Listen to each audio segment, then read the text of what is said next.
Hello and welcome to the special edition of Spectator TV. Now, James and Katy, it's the second day after the budget, or not budget, the autumn statement. What are the front pages like today, Katy? So it's a mixed bag. I mean, I think the Express is the most positive, but that's not hugely surprising.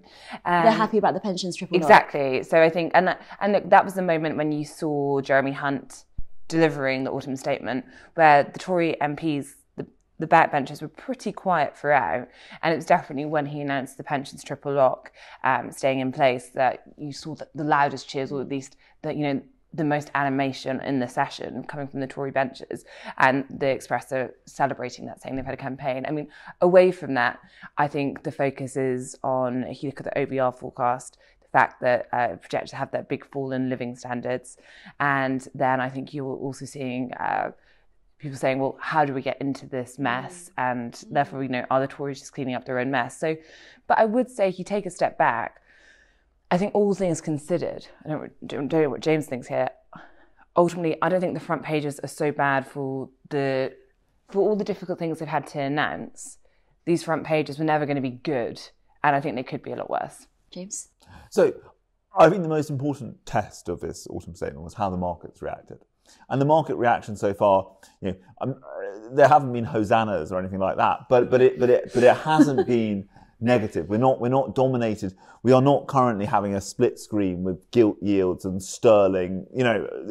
So I think that bit has passed. I think there is obviously grumpiness among Tory MPs. You saw Jacob Rees-Mogg's interview on Channel 4 News last night, but you haven't got people saying, "Oh, I'm going to vote against this." And I think the other crucial thing is, budgets or autumn statements or fiscal events unravel when individual measures get picked off and get pulled at. You're not seeing that happen at the moment.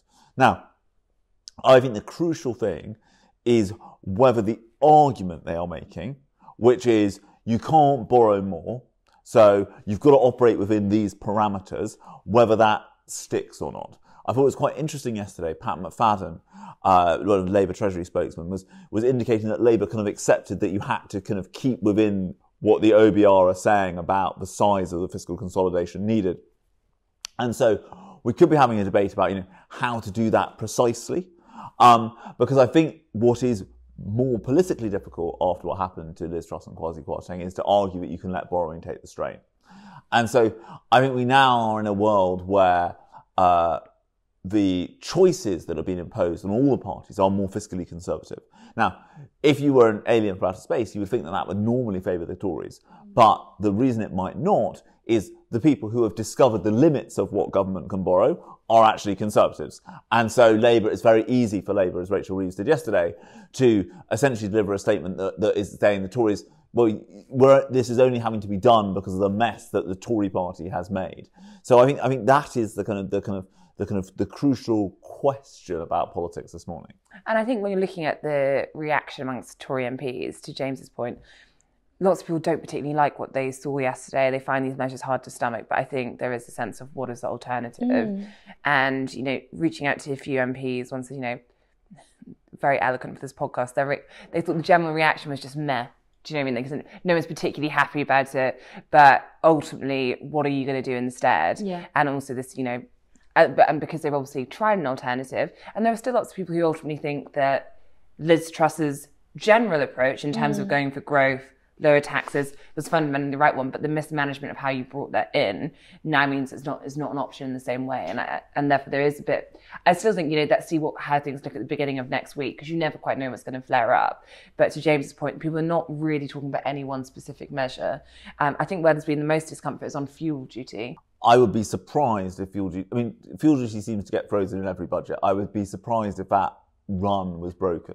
Exactly, but I do think the very fact that that's become almost the issue is a sign that the measures that Jeremy Hunt actually spoke about are being broadly accepted. And does this leave Labour in a bit of a tricky position? I mean, James, you've pointed out one way in which Labour can attack, but ultimately, what is their alternative? So I think Labour's view will not, Labour will take the view that they don't actually need to provide an alternative. Okay. The polls at the moment suggest that the public blame the Conservatives for the mess that Jeremy Hunt said yesterday he was trying to fix.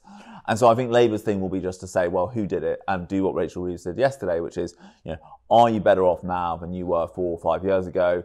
The answer to that looking at the OBR charts, predicting the 2-year biggest squeeze ever on people's real household disposable income will not be yes. And I think Labour at the moment are relying on that being enough.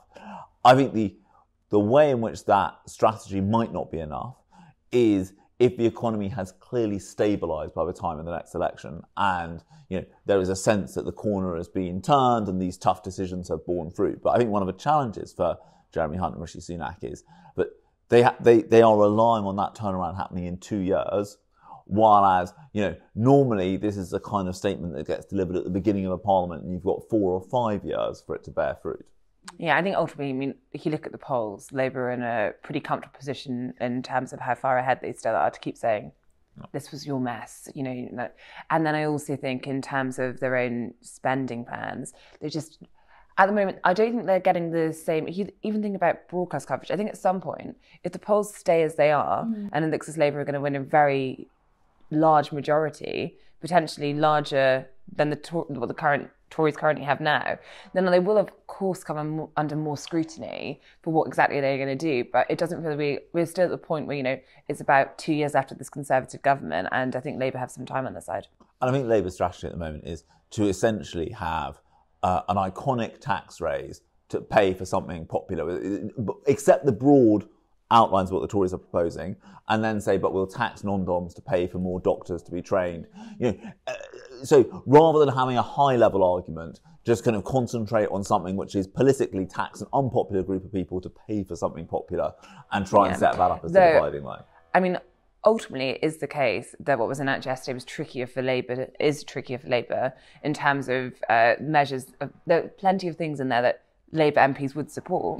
And so it is a trickier position for them to be in than Liz Truss and Kwasi Kwarteng's not so mini budget, which ultimately Labour didn't have to do much because they could just say, well, you are cutting tax for the richest and you're not offering help for the most vulnerable and things like benefits because you haven't confirmed either way. But the benefit for Labour and the problem for the Tories is that still happened.